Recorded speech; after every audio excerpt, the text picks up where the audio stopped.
What is John Mill's advice on the ways to lead a successful life? Similar to Aristotle, Mill stresses the importance of happiness for your successful life. But the two philosophers are different in interpreting the role of happiness. Let's begin with the personal level of happiness in this part, and the greater happiness of other people in society in the next part. For Mill, you shouldn't stick to the satisfaction of the bodily pleasure as your life goal. Mill's reasons are different from those of Aristotle, though.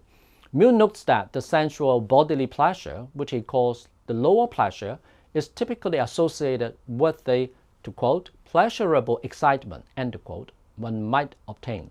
That's why so many people like it. Let's consider some examples. Imagine the pleasurable excitement you would have in sipping the first mouthfuls of coffee that you've almost addicted to in your breakfast, or the favorite snack you're crazy about, such as the chocolate ice cream or whatnots. For some people, the mere thought about this sort of pleasurable excitement is already quite appealing to them. Then why shouldn't we set the pursuit of this sort of bodily pleasurable excitement as a high priority in our life goals?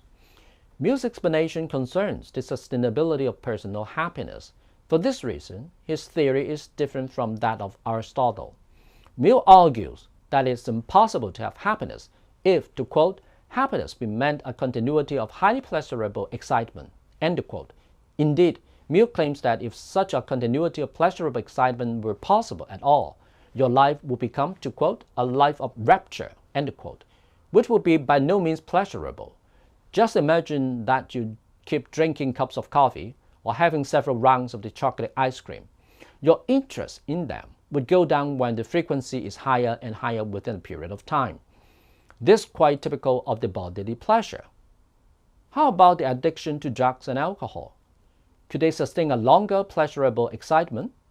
Even in these cases, your excitement will be followed by pains when your fervent needs for the drugs or the hangover arise beyond your control. That you would live a shorter life if you keep indulging in such addictions is indeed further evidence that you couldn't sustain such a type of pleasurable excitement for long. A successful life should be better aimed at something higher than the satisfaction of this low level of pleasure. For Mill, the sustainability of happiness is a key factor in rendering your life successful. And this is found only in the so-called higher pleasure. But what is it exactly? For Mill, the higher pleasure mainly concerns the intellectual happiness and moral sentiments. Let's begin with the idea of intellectual happiness. First, we should interpret the intellectual happiness in a broad sense. It includes the happiness brought about by the acquisition of knowledge in any discipline or activity. It's about your lifelong learning. No matter what area you are interested in, such as the field of academic subjects, sports, games, or whatnots, it's your attitude in your lifelong learning that counts most. That is to say, you should remain modest and keep alive the intellectual curiosity as a lifelong attitude that would propel you to learn more. The more you learn, the happier you will become in your life, for you keep expanding your intellectual realm, which is a matter of sustainable happiness in the long run. Francis Bacon claims that knowledge is power. Mill would add that knowledge is happiness too. Second, the intellectual happiness can also be derived from the activities that engage your creative imagination, whether it is reading a book, watching a drama, listening to music, doing yoga, or meditation. You should never merely play a passive spectator.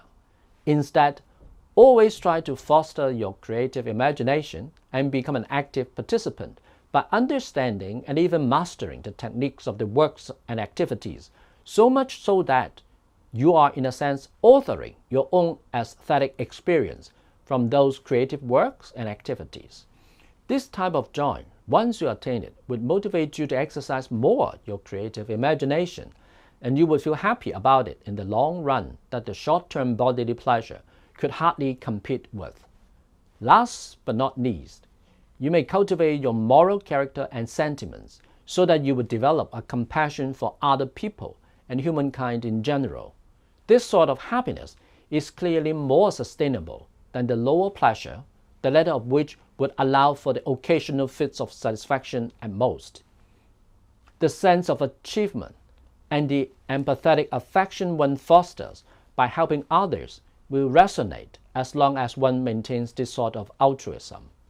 So, at the personal level, Mill's advice is this: look for the sustainable happiness from the intellectual and moral dimensions, lifelong learning, cultivating your creative imagination, and above all, your compassion for humankind are all key examples from which you can build up a successful life with your personal happiness.